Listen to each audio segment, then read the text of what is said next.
Frédéric Parra, on a besoin d'une grande analyse du constat, parce que j'ai l'impression qu'on est ruiné. Et comment peut-on se relever? C'est-à-dire des solutions. Alors, dans un premier temps, je voudrais vous présenter d'abord, parce que vous êtes agrégé dans le droit des affaires, dans le droit des entreprises, vous êtes docteur, vous êtes HEC, une des plus grandes écoles françaises de commerce, et vous êtes avocat.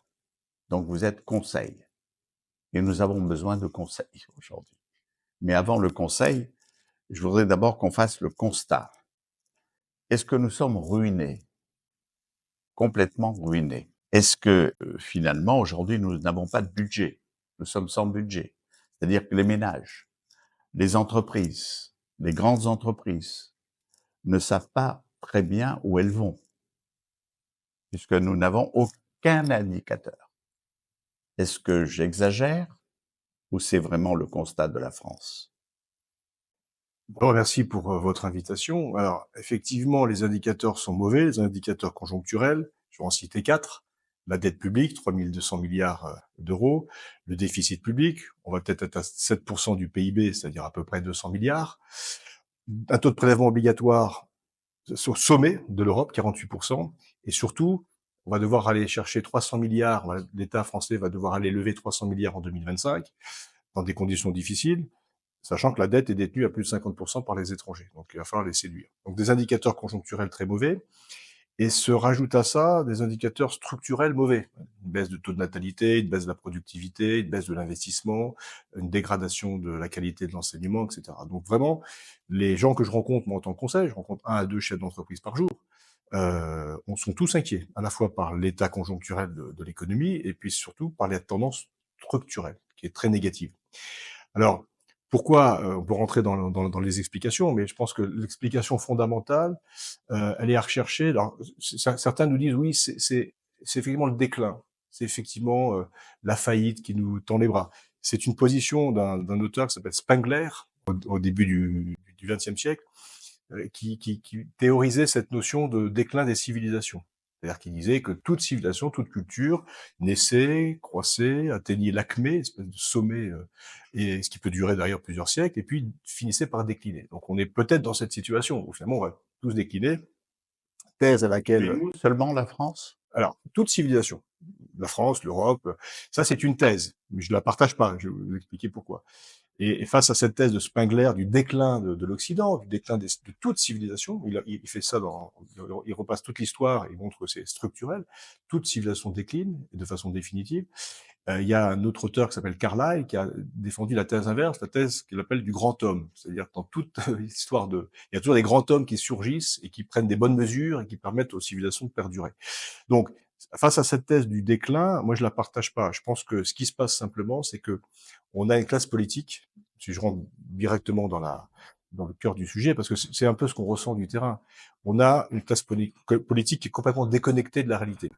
Alors, le grand auteur américain Christoph Reich, vous connaissez peut-être, a théorisé l'idée quelque part de la trahison des élites. Hein, il parle de manipulateurs de symboles. Je ne sais pas si vous vous rappelez de cette thèse. Les manipulateurs de symboles, c'est-à-dire tous ceux qui ont les publicitaires, les politiques, les traders, les banquiers, les journalistes, défendent finalement un système qui a pour objectif principal non pas le bien commun, mais la défense des rentes de situation. C'est une thématique très ancienne. Au 19e, pendant les révolutions industrielles, on avait la révolte des Ludites, on avait les canuts, tous ces ouvriers qui cassaient leurs outils, leurs machines, pour s'opposer au progrès. Et donc, cette idée que finalement, vous avez des élites qui essaient de défendre leur rente, leur situation, au détriment de l'évolution du pays. Et on a donné un prix Nobel en 86, prix Nobel d'économie, à James Buchanan, la théorie des public choice, hein, assez connu. Il a eu le prix Nobel pourquoi? Parce qu'il a montré que ce qui était un frein à la croissance, c'est le rôle des politiques. Les politiques évoluent sur un marché du travail, ils cherchent à se faire réélire, ils font des promesses à court terme. D'ailleurs, il dit il faut distinguer l'homme politique qui cherche à se faire réélire et l'homme d'État qui prend des mesures pour les générations futures. C'est ça la distinction fondamentale qu'il fait. Est-ce que nous avons encore des hommes d'État? Alors, moi, je crois que le problème, c'est qu'on a des manipulateurs de symboles, comme dit Christophe Reich, On a des élites qui sont cadenassées derrière des rentes et qui font une erreur fondamentale. Et quelque part, je vais vous expliquer pourquoi je pense que c'est une trahison. L'erreur fondamentale, c'est de dire finalement, on va pas faire des réformes profondes, on va se contenter de préserver des rentes et on va aller chercher, pour ce qui concerne la France, l'épargne. Parce que le grand paradoxe, c'est que la France a 3 000 milliards, l'État français a 3 000 milliards de dettes, mais il y a une épargne qui est très importante. Les Français ont 12 000 milliards d'épargne, dont 5 000 milliards d'épargne financière. Donc les politiques se disent quoi? Plutôt que de s'engager dans des réformes compliquées qui vont peut-être nous faire perdre nos mandats, on va se contenter d'augmenter les impôts et d'aller puiser dans cette fameuse épargne qui est tout à fait considérable. Et c'est ce qui se passe depuis des années. Et ils sont complètement bloqués. L'autre jour, j'étais à Bercy et je demandais à un haut fonctionnaire, je dis mais pourquoi l'immobilier est si taxé aujourd'hui en France, hein? Quand vous avez des revenus fonciers, vous êtes taxé vraiment plein pot. Et il me dit mais on peut pas faire autrement parce que si on rend l'immobilier attractif, toute l'épargne qui est en assurance vie, il y a 1800 milliards d'assurance vie qui financent le déficit de l'État, hein, des bons du Trésor, des obligations d'État. Toute cette épargne va aller vers l'immobilier. Et si les gens vendent leurs obligations, les taux montent et l'État va devoir s'endetter à un taux plus élevé. Alors, c'est très technique, mais je veux dire, c'est qu'ils sont complètement pris au piège et on se retrouve avec des politiques qui cherchent avant tout, pour se faire élire, thèse de Buchanan, pour se faire élire, vont chercher à taxer l'épargne, taxer la richesse donc ils vont raisonner en stock et non pas en flux, en statique et non pas en dynamique. Je prends un exemple simple et j'en terminerai là-dessus. Il y a quelques années, François Hollande voulait taxer les yachts, les bateaux d'une certaine De valeur. luxe. Et puis il a dit voilà, on va mettre une taxe, on va multiplier par le nombre de bateaux et puis ça va faire tant de produits, ce qui est assez logique en statique. Sauf que l'année d'après, les bateaux, les yachts ont changé de pavillon, ils sont partis, et il n'y avait plus de revenus. Vous voyez, donc quand vous raisonnez en statique, vous pouvez être théorique en disant je vais aller prendre de l'épargne et taxer l'existant, mais quand vous raisonnez en dynamique, ça n'a plus de sens. Donc le raisonnement est fallacieux. Vous voyez, donc il marche à court terme mais pas à long terme.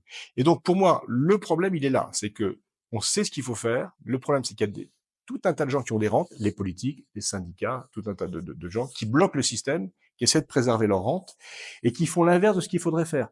Et je parle de trahison. Et pourquoi? Parce que on a en France 3 grands économistes du XXe siècle qui nous ont expliqué ce qu'il fallait faire.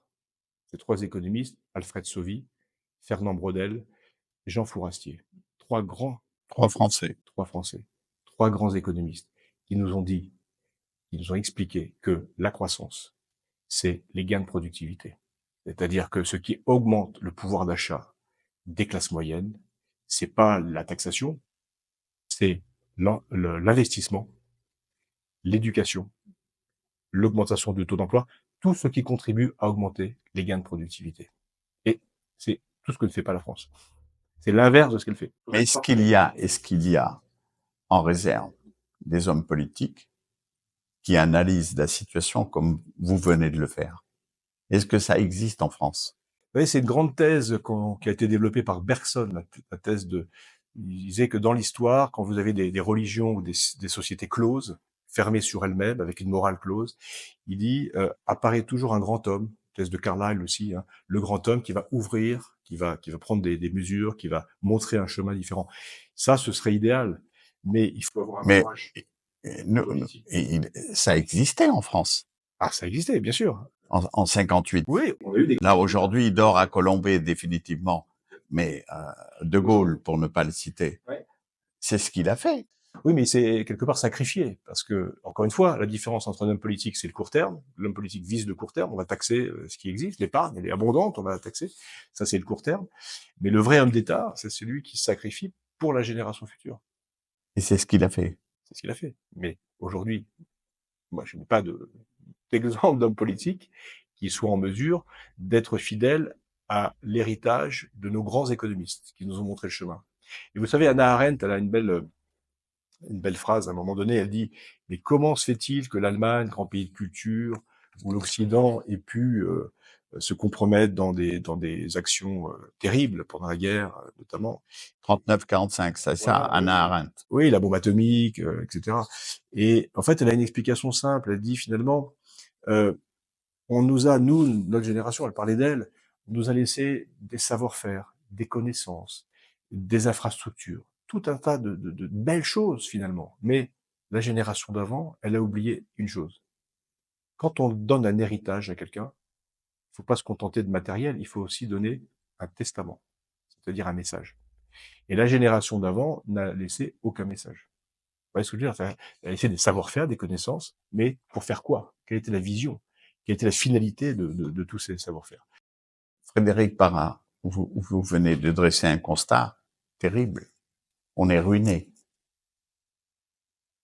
Alors, j'ai pas tout à fait dit ça. C'est-à-dire que si on continue comme ça, Mais vous nous avez annoncé une série de dettes astronomiques.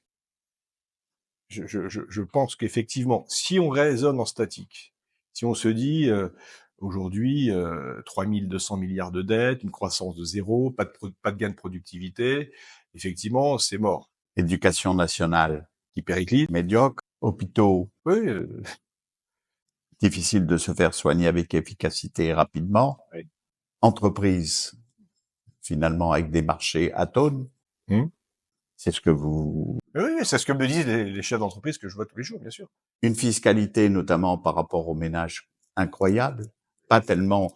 Mais là, j'ai entreprise. Ma femme me faisait remarquer que c'est pas tellement l'impôt sur le revenu, c'est toutes les taxes. Oui, qui s'accumulent. Oui, parce qu'on raisonne en statique. On va taxer l'épargne. On ne raisonne pas en dynamique, Et les Français sont très riches. paradoxalement. L'épargne, ils épargnent. C'est ce qu'avait calculé d'ailleurs Antoine Pinet, un ministre des Finances, Ça fait lancer un grand emprunt à l'époque. qui avait lancé un grand emprunt. Mais pourquoi ne fait-on pas un grand emprunt, justement, pour essayer de rembourser ce que nous devons? 3 000 milliards de dettes. Moi, c'est une bonne question. Moi, ce que je remarque quand je discute avec les chefs d'entreprise, c'est que ils accepteraient tous de contribuer au budget de l'État. Ils accepteraient tous de faire un effort, de payer plus d'impôts. C'est pas le problème. Simplement, ils ont besoin en face d'avoir un État qui leur donne une vision. Il leur dit, voilà, ok, vous allez payer, mais voilà ce qu'on va faire. C'est pas le tonneau des Danaïdes, hein, on met pas de l'argent pour que ça sorte en dessous ou pour préserver des rentes. Les, les gens que je rencontre, moi, me disent toujours, ils sont tous patriotes, fondamentalement. Ils ont tous envie d'aider leur pays. Et de payer peut-être plus d'impôts, c'est pas le problème. Mais il faudrait qu'en face, l'État et En face, c'est l'État. l'État, des grands hommes, hein, toujours la même théorie. Les grands hommes, mais vous les trouvez où, les grands hommes? Pour l'instant, on les a pas. Mais pour moi, le grand homme d'État, quand je parle de homme, c'est homme et femme, hein, avec un grand H. Mais le grand homme d'État, pour moi, c'est celui qui dirait, voilà, on va faire effectivement un emprunt, si besoin, quoi qu'on n'a pas forcément besoin, parce qu'aujourd'hui, on emprunte via l'Europe, je vais en dire un mot tout à l'heure, mais le grand homme d'État, ce serait celui qui dirait, voilà la vision, voilà où je vous emmène, et voilà les engagements que moi, l'État, je vais prendre. C'est-à-dire que on va lever 100 milliards, 200 milliards, tout le monde est prêt à faire un effort, mais en contrepartie, l'État s'engage à faire telle et telle réforme. La réforme, par exemple, des échelons administratifs dans les départements, les régions, la réforme de l'éducation pour que la France redevienne dans les classements PISA, par exemple dans les 3 premiers dans 10 ans, etc. Donc un engagement de l'État.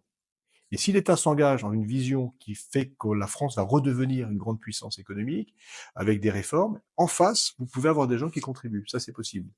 Maintenant, est-ce que c'est aux Français de le faire? Je ne pense pas, parce qu'on a une grande chance, c'est l'Europe. Pourquoi? Je vais vous donner un chiffre qui va être très parlant. Aux États-Unis, vous avez 50 États qui sont tous endettés, comme la France, comme l'Italie.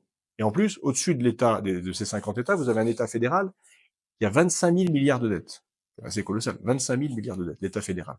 En Europe, vous avez des États endettés. C'est-à-dire l'État américain. Et donc, vous avez des États qui sont endettés et l'État fédéral qui est encore plus endetté. En Europe, vous avez des pays qui sont endettés, mais vous avez l'État fédéral, l'Union européenne, qui n'a pas de dette. Donc, une capacité d'endettement considérable. Alors, ça bloque au niveau de l'Allemagne, évidemment. Encore, avec les Allemands.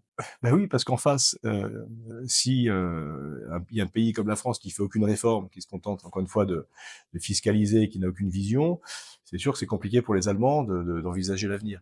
Maintenant, bon, on peut imaginer que la France va se mettre à changer à un moment donné de logiciel, que la roue va tourner, parce que encore une fois, ce qui bloque tout ça, c'est les rentes. C'est toujours la même chose, c'est toujours la même problématique. Il y a un grand philosophe libanais, américano-libanais, qui s'appelle Taleb, Nassim Taleb, vous connaissez sans doute, et lui, il dit l'important, c'est que la route du capitalisme doit tourner. C'est-à-dire qu'il faut qu'elle soit incitative pour que les gens créent des boîtes, aient confiance dans les institutions, etc. Et à un moment donné, quand ils arrivent au sommet, il faut que d'autres prennent le relais. Il ne faut pas qu'il y ait des rentes qui s'installent et que les monopoles se fassent. Donc la France, elle est trop incrustée dans cette, on castrait dans cette logique de rente, de préservation des rentes, ce que permettent de faire les syndicats. Et donc, à partir du moment où on va changer de logiciel, si on y arrive, effectivement, on pourrait, grâce à l'Europe, lever des capitaux de façon importante, encore une fois, puisque, comme j'ai dit tout à l'heure, on a relativement peu de dettes au niveau européen. On a tout à faire. Donc, moi, je reste optimiste. Simplement, il faut sortir, il faut trouver le grand homme ou les grands hommes qui vont nous sortir de cette logique qui consiste à taxer l'existant, à viser le court terme, sans se préoccuper des générations futures. On en cherche un, hein, le grand homme. Alors, Bergson ou Carlyle nous disent que le grand homme émerge. À un moment donné, dans l'histoire, il va émerger. Alors, je dis grand homme ou grande femme, évidemment, et on attend. Mais effectivement, ne soyons pas pessimistes. On a, encore une fois, je vais le répéter parce que moi, je suis avocat d'affaires. Hein, tous les gens que je rencontre, alors, il y a énormément d'argent. Les gens ont beaucoup d'argent, ils sont prêts à investir. Ils n'ont qu'une envie, c'est d'investir. Ils n'ont qu'une envie, c'est de lancer la machine, c'est de contribuer à renforcer la France. Mais malheureusement, comme je disais tout à l'heure, il y a rien en face. Il y a des technocrates, il y a des gens qui raisonnent. Mais on avait trouvé un Mozart de la finance. Alors ça, c'est le grand mystère, effectivement. Qu'est-ce qui s'est passé? Le chef de l'État, Emmanuel Macron. Ouais, je lisais le livre de Michel Blanquer, enfin ancien ministre, Blanquer. Ministre de l'Éducation nationale. Il disait en 2017, on avait un espoir. Il déjeunait avec Macron, le président Macron, puis il disait mais c'est formidable, c'est le start-up nation, on va tout réformer, etc. Et il dit mais il a fait venir la première année tous les grands patrons de la planète, Zuckerberg, etc. à l'Élysée. Et puis qu'est-ce qui s'est passé? Plus rien, tout s'est éteint. Toute cette il les a amenés au château de Versailles. Oui, non mais il y avait une vraie dynamique, une vraie envie. Et là, je me suis dit, on va peut-être revenir, sortir un peu de l'enclos où on est, fermé, bloqué, cadenassé par les syndicats. C'est le problème numéro 1 de la France. Et je me suis dit, là, il y a peut-être quelque chose à faire. Et puis finalement, tout s'est éteint. Alors, il y a eu le Covid, il y a eu des crises. La situation est quand même compliquée. Mais faut garder l'espoir. On a vraiment des entrepreneurs qui veulent investir. Moi, vraiment, il y a plus de la frustration que de la colère, quelque part. Les gens ont envie d'agir, mais ils peuvent pas. Le système n'est pas favorable. Il est bloqué. Ce que vous dites, c'est qu'on n'a pas assez réformé. Alors, on n'a pas assez réformé, ça c'est clair, hein, il n'y a pas beaucoup de réformes, et on raisonne pas en dynamique, c'est-à-dire qu'on ne comprend toujours pas ce que nous disaient nos grands économistes grands économistes français, qu'il faut générer des gains de productivité, qu'il faut investir dans l'éducation, dans l'investissement, il faut augmenter le taux d'emploi, il faut faire travailler les gens, rendre le travail attractif. Et c'est ça la seule solution pour que le pouvoir d'achat des classes moyennes augmente. Parce que le grand danger de nos démocraties, c'est les classes moyennes. Le jour où les classes moyennes commencent à péricliter, on est en danger. Et donc, il faut absolument que l'économie soit au service de la politique et qu'elle génère suffisamment de gains de productivité, ça c'est Alfred Sauvy, pour enrichir les classes moyennes et leur donner des perspectives.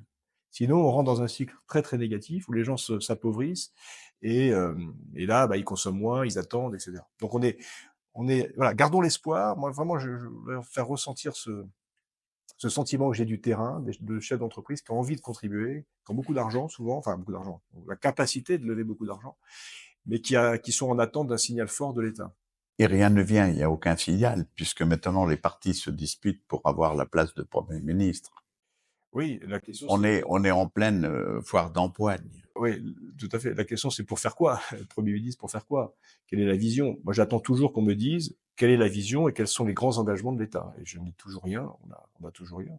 Donc là, moi, ce que je ressens, c'est que tout le monde attend. Les gens attendent, ils n'investissent plus.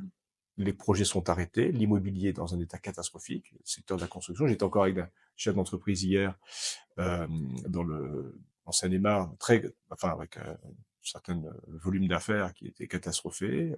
On a des notaires qui sont en difficulté, on a des agences immobilières qui ferment, et on attend un signal fort et des réformes. Et on n'en a pas.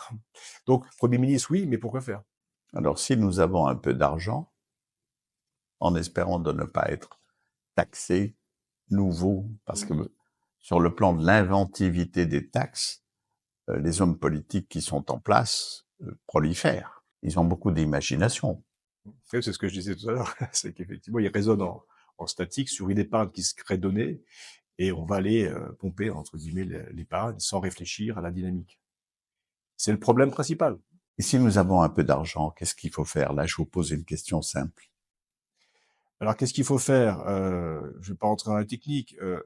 C'est tout le paradoxe de la fiscalité française. Moi, je fais de la fiscalité depuis 25 ans, et je conseille beaucoup de gens. Le vrai problème, c'est que, en apparence, la fiscalité française, elle est confiscatoire. Hein, si vous regardez comme ça, sans trop de réflexion, vous avez des taux d'impôt élevés, et c'est assez catastrophique. En réalité, si je veux vous donner un scoop, la France est un paradis fiscal pour les entreprises. Ça ne veut pas dire qu'ils vont investir, mais il y a tout le cadre est plutôt favorable. Hein. Donc on a, pour vous répondre, on a des outils fiscaux. Je parlais du pacte Dutreil. Vous avez, quand vous avez un groupe de sociétés, par exemple, vous avez des dividendes qui peuvent remonter vers la holding sans aucune fiscalité ou quasiment.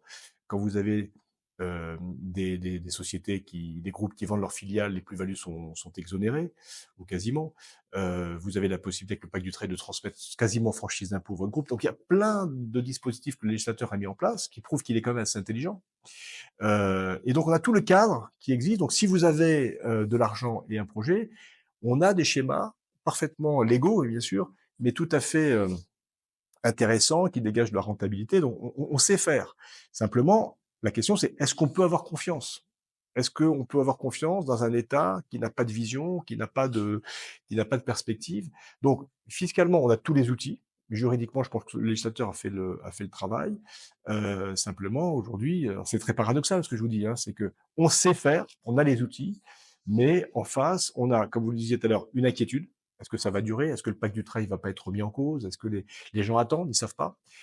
Et puis, est-ce que l'économie va être suffisamment dynamique, suffisamment porteuse pour que nos projets qu'on va mettre en place, que les projets qui vont être mis en place soient rentables. Donc, c'est une réponse que je vous fais qui est complexe. Il y a des outils, mais en face, des incertitudes. Mais qu'est-ce que je fais de mon peu d'argent que j'ai envie de placer? Je le place où? Je le mets où? Eh ben, c'est le problème. On a toutes les enveloppes disponibles, mais effectivement, il faut trouver les. Alors, beaucoup de gens investissent à l'étranger. C'est dommage, mais Où? alors moi, j'ai beaucoup de clients qui vont à Dubaï, par exemple. Et c'est incroyable. J'ai beaucoup de gens qui placent leur argent à Dubaï, j'en ai qui vont en Suisse, qui vont au Luxembourg. Alors ça, c'est pour d'autres raisons, c'est une problématique de la garantie bancaire. Et- mais, mais effectivement, je vous confirme, il y a de l'épargne, il y a beaucoup d'argent, il y a des capacités à lever aussi de la dette, mais il y a un problème, et ce problème, c'est ce que je vous disais tout à l'heure, hein, c'est la confiance. Est-ce qu'on peut faire confiance dans un État qui encore une fois n'a pas de vision et qui se contente et qui risque de changer les règles fiscales demain matin? On ne sait pas trop. Donc c'est le problème. Donc qu'est-ce que vous faites de votre argent? Moi, j'irai pas en assurance vie aujourd'hui parce que il y a quand même une incertitude sur la dette fiscale française. Et l'assurance vie est essentiellement en monétaire. Hein. Les marchés actions en France, c'est risqué aussi. On voit ce qui se passe en ce moment. L'immobilier est très taxé, surtaxé, donc tout le monde se retire de l'immobilier. Le monde des entreprises va pas bien. Donc voilà, on a des enveloppes fiscales, on a des dispositifs qui ont été mis en place, mais il reste le contenu. Et le contenu, c'est la politique.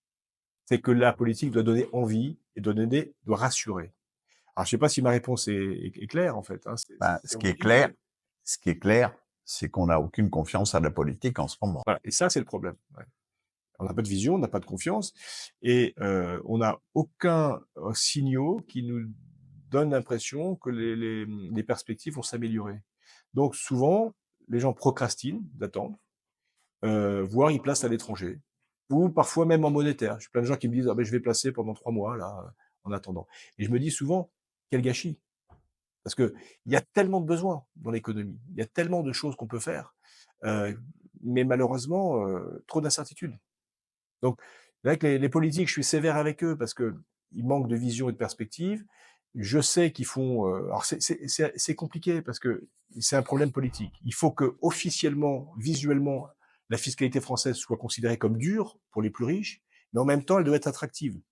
Donc, on présente la fiscalité française en disant elle est dure, etc. Mais derrière, on met des dispositifs en place pour contourner cette difficulté et inciter les gens à investir. Donc, on est dans une espèce de schizophrénie assez complexe à gérer, mais ça tient pour l'instant. Mais on attend. On est vraiment tous en train d'attendre, les avocats fiscalistes comme les chefs d'entreprise. On attend des signaux qui nous donnent envie d'investir. En tout cas, tout sauf la France.